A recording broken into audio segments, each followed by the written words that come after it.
জানার দরকার। মানে এইটা না যে আপনি আমার আওয়াজ কম করেন, আওয়াজ কম করেন। মৌলভীবাজারের মতো জায়গায় এসব চেতনা চলবে না ম্যাডাম। কত টাকা খান এটা বলবেন। আমি যদি এখন নারীদের ফরজ সম্পর্কে যদি আমি মাসলা মাসাইল যদি এই মুহূর্তে বাইর করে দেখাই তাহলে কি করবেন এটা বলেন। এখানে যারা লোক আছে সবার সামনে কানে ধরে উঠতে হইব, বসতে হইব। আমি সব জানি, আমি সেটা বলি না। জানেন না তো আমার প্রশ্ন করলেন কেন যে আমি দলিল দেওয়ার জন্য? আমি দলিল দিলে আপনি দাঁড়াইতে পারবেন? আপনি দাঁড়াইতে পারবেন?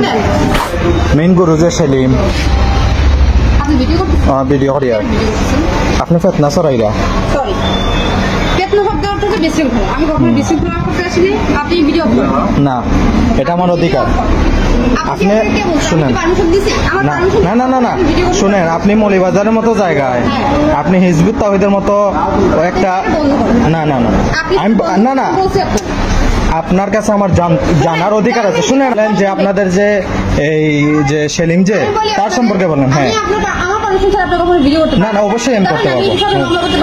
করেন আপনি মামলা, আমি আপনার বিরুদ্ধে এখনই অ্যাকশন নিব, এখনই অ্যাকশন নিব। আপনার অ্যাড্রেস দেন, আপনার অ্যাড্রেস দেন। আমার অ্যাড্রেস কি? আমি হিজবুতের একজন সদস্য। আপনার বাড়ি কোথায়? আমার বাড়ি জুরিতে। জুরিতে কোন জায়গায়? হ্যাঁ, জুরিতে আমাদের সভাপতি আছেন মিজানুর রহমান টিপু। আর সভাপতি আপনার কি? আপনি জুরিতে আপনার বাড়ি কোথায়? জুরিতে আমার বাড়ি বললাম তো, জুরিতে উপজেলার পাশে বসলাম। এটা আপনার বাড়ি কোথায়? জি, সিন্দুর খান বাজার। আপনার বাবার নাম? জি জি আব্দুল শহীদ। আপনি কি করেন? আপনাদের হিজবুত তাওহীদের সভাপতির নাম কি? উনার বাড়ি কোথায়? এখন আপনাদের এই ব্যক্তিটা সম্পর্কে আপনি বলেন তো। এই ব্যক্তিটা সম্পর্কে আমি জানতে চাই। হ্যাঁ না না না না আমি আমার জানার দরকার, আমার মানুষ জানার দরকার। আওয়াজ কম করেন, আওয়াজ কম করেন, আওয়াজ কম করেন। না না আপনি কতটুকু সত্য বলতেছেন, না কতটুকু সত্য বলতেছেন এটা আমার জানা দরকার। অবশ্যই করতে পারবো, অবশ্যই করতে পারবো। আপনি এটা সম্পর্কে বলেন, আপনি এটা সম্পর্কে আসছেন, এটা সম্পর্কে বলেন। আপনার যে চুল দেখা যাইতেছে এটা ফরজ তরক হচ্ছে না? হ্যাঁ, আমি যদি দলিল দিয়ে দেখাইতে পারি। আমি আপনাকে বলি, আপনি এই মুহূর্তে এখানে দাঁড়ায়া আপনারে আমি কিছু মাসালা জিজ্ঞেস করবো। না না না না না না না আপনি না না আপনি তো আসছেন আমার ইসলামের দাওয়াত দিতে আসছেন না? আপনি আমারে বলছেন দলিল দেওয়ার জন্য। এখন আমি আপনাকে হ্যাঁ কোরআন থেকে দিব। আপনি তো শোনেন, চুপ থাকেন, আমার কথা শোনেন। না না না বাদ দেওয়ার বিষয় না, এটা হলো সম্পূর্ণ ইমান ধ্বংসকারী একটা সংগঠন। ইমান ধ্বংসকারী একটা সংগঠন যারা আরে নামাজটা দেখলে, তারা নামাজ দেখলে শয়তানেও দৌড় দিব। নিজে নিজে তারা আবিষ্কার করে আমল আখলাক। এ সিগারেট খায়। কোন জায়গা থেকে আইছে আমরা জানি না। এ কিসের ইমাম? কোন জায়গাত লেখাপড়া করছে? আমরা মাদ্রাসায় লেখাপড়া করছি নি সিরাল লাগি। আপনি এটা প্রচার করবেন কোন সাহসে?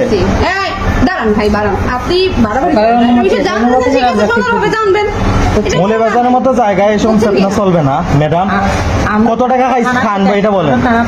কিয়ার থানা থেকে বন্ডামির জায়গা পান না? আপনি তো খুব জানেন, খুব জ্ঞানী, খুব জানেন কোন মাদ্রাসায় লেখাপড়া করছেন। আমি সেটা বলি না। জানেন না তো আমার প্রশ্ন করলেন কেন যে আমি দলিল দেওয়ার জন্য? আমি দলিল দিলে আপনি দাঁড়াইতে পারবেন? আপনি দাঁড়াইতে পারবেন? নামাজের বাইরে ভিতরে ফরজ কটা জিজ্ঞেস করলে পারবেন। আপনার সূরা ফাতিহা জিজ্ঞেস করলে আপনি আমার গ্যারান্টি আপনি শুদ্ধভাবে বলতে পারবেন না।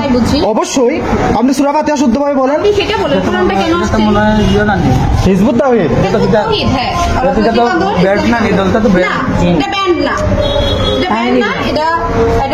নিষিদ্ধ একটা সংগঠন না, এটা তাহরির যেটা সেটা নিষিদ্ধ সংগঠন। আমরা হচ্ছে সিদ্ধ সংগঠন। আপনি দেখেন ভাই এখানে পড়া যে আব্দুল্লাহ সামনে এখানে পড়া হাদিস থেকে এখানে না না আপনি যে আমার কোরআন হাদিস বুঝাইতে আসছেন, আপনি যে আমার কোরআন হাদিস বুঝাইতে আসছেন, আপনারে আমি একটা আয়াতের কথা জিজ্ঞেস করছি, আপনি পারতেছেন না। একটা সূরা ফাতিহা ছাড়া নামাজ হবে? সূরা ফাতিহা ছাড়া নামাজ হবে? পারি। আপনি বলেন, আপনি বলেন সূরা ফাতিহা শুদ্ধভাবে বলতে হবে। এই যে দাওয়াত দিতেছে দোকানে, এটা তো মহিলাদের কাছে যাবেন। ভাই আমরা তো শুধু মহিলার কাছে যাই না, আমরা কেন আপনাদের পুরুষ নাই? আমরা যাই, পাশাপাশি ভাইদের কাছেও যাই। এই যে আমাদের যে বুঝে তৌহিদ অর্থাৎ একত্ববাদ, এক আল্লাহর ছাড়া কারো না। জি মহিলা পুরুষের কাছে আসার কথা, এটা দিনের দাওয়াত, যে কারো দাওয়াত হবে। হ্যাঁ স্বাধীনতা বজায় রেখে দিতে পারবে। কোথায় আছে এটা? কোথায়? না না না না না, খবরদার রাসূল সাল্লাল্লাহু আলাইহি ওয়াসাল্লাম নেই, উল্টা পাল্টা যদি কোনো মন্তব্য করে আমি ওখানে ইসলামের কোথায় আছে? চুল সাইরা চুলটারে মেলাইয়া পুরুষ দেখাইয়া এরকম, এটা কোন জায়গায় আছে? চুল টাকা কি ফরজ না? কন্টের কি ফরজ নাই? শুনেন সূরা নূর 31 নম্বর আয়াতটা আমারে পড়ে শোনা। আয়াত পড়েছিলাম না 31 নম্বর আয়াত পড়ে শুনতে হবে। হ্যাঁ সূরা নূর 31 নম্বর আয়াতে বলছে হে মুমিন পুরুষগণ তোমরা দৃষ্টি সংযত রাখো, লজ্জাস্থানে হেফাজত করো। দেখেন পর্দার আয়াতে সবাই কি বলছেন? ভাইদেরকে হে মুমিন পুরুষগণ তোমার দৃষ্টি সংযত লজ্জাস্থানে হেফাজত করো। সেকেন্ড নম্বর আয়াতে পরবর্তী আয়াতে বলছে যে হে মুমিন নারীগণ তোমার দৃষ্টি সংযত রাখো, লজ্জাস্থানে হেফাজত করো এবং বুকে তাজু দ্বারা আবৃত করো। আমি সূরা ফাতিহা জিজ্ঞাসা করলাম, সূরা ফাতিহা তো পারতে পারলাম না। আর আমি যদি এখন নারীদের ফরজ সম্পর্কে যদি আমি মাসলা মাসাইল যদি এই মুহূর্তে বাইর করে দেখাই, তাহলে কি করবেন এটা বলেন? এখানে যারা লোক আছে সবার সামনে কানে ধরে উঠতে হইবে, বসতে হইবে। আমি মাসলা মাসাইল না এইটা চ্যালেঞ্জ গ্রহণ করো না। কেন গ্রহণ করবে না? আমি আসছি আল্লাহর দিন প্রতিষ্ঠা করতে। আল্লাহর দিন প্রতিষ্ঠা করার জন্য কি উলামায়ে কেরামের অভাব আছে? আল্লাহর দিন প্রতিষ্ঠা করার জন্য উলামায়ে কেরাম অভাব আছে? তারা কি মসজিদ মাদ্রাসায় যায় না? অভাব নাই, আমি সেটা বলতেছি না। আমাদের আল্লাহর প্রতি বিশ্বাসের অভাব নাই, মাসলা মাসাইলের অভাব নাই, মুফতি মাওলানার অভাব নাই। কিন্তু আমাদের অভাব মূল যে সেটা হলো ঐক্য। পুরো মুসলিম জাতি সমগ্র পৃথিবী আমরা এই বিরিপুরের সাথে ঐক্য করব, যে নামাজ পড়তে কথা বিশ্বাস করবো। তাওহীদ আর একত্ববাদ তুমি আমারে শেখাও, তাওহীদ আর একত্ববাদ তুমি আমাদেরকে শিখাইতে আসছো। তোমার নিজেরই পর্দা ঠিক নাই, তুমি আসছো 2 টাকা ভাড়া কইরা তোমারে দিয়া পাঠাইছে। আমাদের পর্দা সম্পর্কে বাইরে নিয়ে আসছি, বলেন কে বাইরে নিয়ে আসছি? অবশ্যই তোমার পরিপূর্ণ পর্দা নাই। আচ্ছা তোমার পরিপূর্ণ পর্দা নাই। আমি এখানে দলিল সহকারে দেখাইমো তুমি পরিপূর্ণ পর্দায় নাই। আমি যতটুকু করি ফরজ আগে না সুন্নাত আগে? কিভাবে আসছেন? আপনার হাত দেখা যাইতেছে হনা পর্যন্ত, আপনি কিভাবে ফরজ করেন? আচ্ছা আমার কথা শুনেন, কোন প্রতিষ্ঠানে লেখাপড়া করছে? কোন প্রতিষ্ঠানে? মাদ্রাসায় পড়ে নাই। সে আইসা আমার কোরআন হাদিসের দাওয়াত দিবে, তোমার মতো একজন দাওয়াত দিবে, এটা কোন ধরনের কথা? আপনি আমারে বলেন আল উলামা ওয়ারাসাতুল আম্বিয়া, এটার মানে কি? আলহামদুলিল্লাহ এটার মানে কি? আল উলামা ওয়ারাসাতুল আম্বিয়া এটার মানে কি? এটার অর্থ বলেন আপনি। আল উলামা ওয়ারাসাতুল আম্বিয়া এটার মানে কি? ওয়ারাসাতুল আম্বিয়া, হ্যাঁ ওয়ারাসাতুল আম্বিয়া হচ্ছে আপনার যে আল্লাহর রাসূলের সিলসিলা মোতাবেক শেষ জামানায় যারা ওটার দায়িত্ব নিবে খেলাফত প্রতিষ্ঠা করার জন্য তাদেরকে বলা খেলাফত প্রতিষ্ঠা করার জন্য। আল উলামা ওয়ারাসাতুল আম্বিয়া মানে নবীর পরে উলামায়ে কেরামের দায়িত্ব হলো নবী সাল্লাল্লাহু আলাইহি ওয়াসাল্লাম যে দায়িত্বগুলা পালন করছেন ওইগুলা পালন করা, মানে উলামায়ে কেরাম। তাইলে উলামায়ে যেখানে হাদিস আমি আপনাকে দেখাইছি যে উলামায়ে কেরাম ব্যতীত আপনি কোন জায়গা থেকে আসছেন? এই যে দাড়ি কাটা, তারপরে সিগারেট খায়, নামাজটা সঠিকভাবে আদায় করতে পারে না, সে আসছে ইসলামের দাওয়াত দেওয়ার জন্য। আমি তার সম্পর্কে জানতে চাই সে কোন প্রতিষ্ঠানের কোন জায়গা থেকে ডিগ্রি লাভ করছে, আমি অবশ্যই জানতে হবে। আপনি এসে এখানে আপনাদেরকে প্যাকেট বইটা টাকা দিয়ে দিছে, আর আপনারা এখন যা মন চায় তাই করবেন, মানুষদেরকে পথভ্রষ্ট করবেন।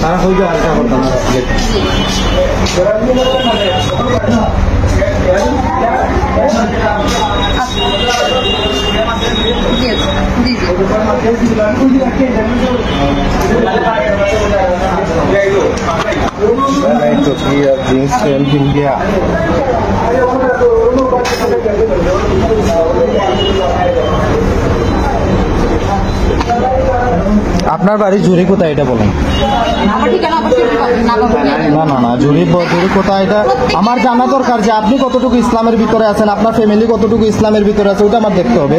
আর আপনি যে আসছেন এই যে 2জন ব্যক্তি আপনাদের ইমাম না, আপনাদের ইমাম, তো আমি এদের সম্পর্কে জানতে চাই যে এরা কোন প্রতিষ্ঠানের বড় ডিগ্রি অর্জন করছে, বা কোরআন হাদিস সম্পর্কে এদের মানে কি সার্টিফিকেট কি, এরা কোন জায়গা থেকে ডিগ্রি অর্জন করছে। আমার উত্তর এখানেই শেষ। যদি মাদ্রাসা আমার কথা শোনো, হ্যাঁ এইটার উত্তর আমি দিতেছি, এইটার উত্তর দিতেছি ভাই। ভাই একটা মিনিট, আমি আপনারে না শুনেন, আপনি আপনার প্রশ্ন করবো, আপনি উত্তর এখানে রাখেন না, প্রশ্ন করবো উত্তর দিয়ে। আচ্ছা নেন হাতে। এখন কথা হয়েছে যে আপনি যে বললেন বর্তমান তথ্য প্রযুক্তির যুগ, আধুনিক যুগ, এখানে সার্চ দিলে অনেক কিছু শেখা যায়। এইটা যদি হয় আপনার উত্তর, তাইলে এমবিবিএস ডাক্তারি পড়াশোনার জন্য কোনো প্রতিষ্ঠানে যাইতে হবে না, সে কিন্তু মোবাইলে সার্চ দিয়ে এমবিবিএস ডাক্তার হইতে পারবে। হ্যাঁ, কতটুকু মূর্খ, কতটুকু অজ্ঞ, আর কতটুকু থার্ড ক্লাস হইলে হয় এমবিবিএস ডাক্তার হইতে পারবে যদি নেটে সার্চ দিয়ে লেখাপড়া করে। এই শোনো, মা বাবার বাহির শোনো, যদি আলিফ বা তাসা না শিখে সে কোরআন শরীফ পড়তে পারবে না। অবশ্যই আলেম, মাওলানা, মুফতি হইতে হলে তাকে কোনো না কোনো প্রতিষ্ঠানে পড়তে হবে, ডাক্তার হইতে হলে কোনো না কোনো প্রতিষ্ঠানে পড়তে হবে। নাইলে শোনো আমার কথা শেষ করি। ওই যে ক্যাম্পাসার আছে না, যে এমবিবিএস ডাক্তারের চ্যালেঞ্জ করে যে আমার এই ট্যাবলেট যারা গ্রহণ করবে এমবিবিএস ডাক্তারও আমার এই ট্যাবলেটের সাথে পারবে না। ওই ক্যাম্পাসার যেমন আপনারাও তেমন। আপনারা বলতেছেন কি ক্যাম্পাসার ছাড়া কেউ এরকম নারী এই পুরুষের সাথে এইসব তর্ক করবে না, পুরুষকে ইসলামের দাওয়াতও দিবে না। আপনি নিজে ফরস্তরক কইরা আসছেন, আপনি নিজের মধ্যে নাই। আপনার এই মহিলার এই হাতের কবজি পর্যন্ত ডাকা ফরজ। আপনি আমারে আয়াত শোনান, আপনারা আমি বললাম আয়াত হাদিস সহ দেখাইয়া দিব মহিলাদের কতটুকু ফরজ। ঘন্টার নিচ পর্যন্ত ফরজ, তারপর এই হাতের কবজি পর্যন্ত ফরজ, কিন্তু আপনার ফোনা দেখা যাইতেছে, আপনার হাত দেখা যাইতেছে, আপনার চোখ বাইর করে হাঁটতেছে।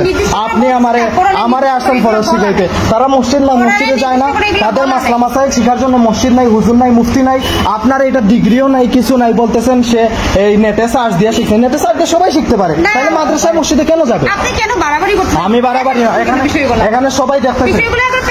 আপনি বলছেন কি যে আমার ভিডিও আছে, কিন্তু আপনি বলছেন কি যে নেটে সার্চ দিয়ে এমবিবিএস ডাক্তার হওয়া সম্ভব। এটা কতটুকু যুক্তি? এটা কতটুকু যুক্তি? কেন বলবেন আপনি? মাদ্রাসায় যে বিষয়গুলো পড়েন, যে কিতাবগুলো পড়েন, ওই কিতাবগুলো কি কোথাও নাই? অবশ্যই আমি আপনারা বলি ওই কিতাবগুলো যদি আমার কথা শুনে ওই কিতাব। ম্যাডাম আপনি আসেন, একটু আপনার সাথে কথা বলি। আসেন না, আপনি আমার দাওয়াত দিতে আসছেন না? আমি বুঝতে হবে তো আপনাদের মধ্যে কতটুকু আছে ইলিম যে আপনি দাওয়াত দিবেন।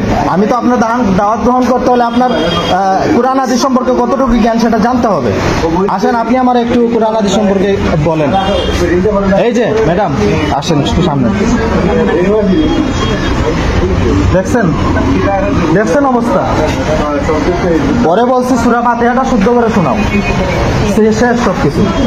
সূরা ফাতিহা ছাড়া আমি কিন্তু জানি না কতটুকু পারে, তারপরেও তাদের সংগঠন সম্পর্কে আমার ধারণা আছে। আমি বলছি সূরা ফাতিহা শুদ্ধ করে শোনাও। আপনারা যথেষ্ট আমাদের মুফতি মাওলানা আছেন, আমাদের হাফেজ কারি আছেন, আমরা সাধারণ জনগণ, তো আমরা তাদেরকে ছাড়া এই বন্ডদেরকে মানে ইয়ে করবো। আমি কাকে নিব কাকে নিব না সম্পূর্ণ আমার ব্যক্তিগত ব্যাপার। তো আপনি দাওয়াত দিতে আসছেন, ইসলাম সম্পর্কে আপনি পরিপূর্ণ জানেন না, আপনি আসছেন ইসলামের দাওয়াত দিতে। আপনি বলতেছেন ক্যাম্পাসারের মতো এসে দাওয়াত দিচ্ছে। শুনেন, ইসলাম ক্যাম্পাসারের না,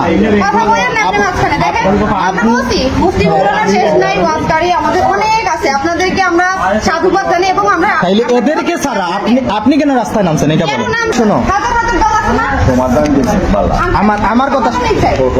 আমার কথা শুনো। এই যে বাংলাদেশে কি দলের অভাব আছে? প্রত্যেকে যার যার মতো যার যার কাজ করতে পারছে না। ঠিক আমরা একটা আন্দোলন, আমরা ওই জন্য বলছি আমরা করতেই পারবো না। এটা তো না, আমার কথা শুনো। অধিকার দিছে, ইসলাম অধিকার দিছে, ইসলামের সঠিক। আমার কথা শুনেন, আমি যে কোনো দল করতে পারি, এটা আমার রাষ্ট্রীয় অধিকার, এটা আমার মানব অধিকার, এটা আমার ইসলামিক অধিকার। না ইসলামিক, এই শুনো, ইসলামিক অধিকার আমি বলি, ইসলামের অধিকার কি আমি বলি যে মানুষের কুরআন হাদিস। এই আওয়াজটা কমায়, তখন তো বরবর শুনছি। ইসলামের অধিকার হলো আপনি সঠিকটা প্রচার করবেন, কিন্তু যদি আপনি ভুলটা প্রচার করেন, উল্টাপাল্টা প্রচার করেন, তখন কিন্তু অ্যাকশন নেওয়ার অধিকার আমার আছে।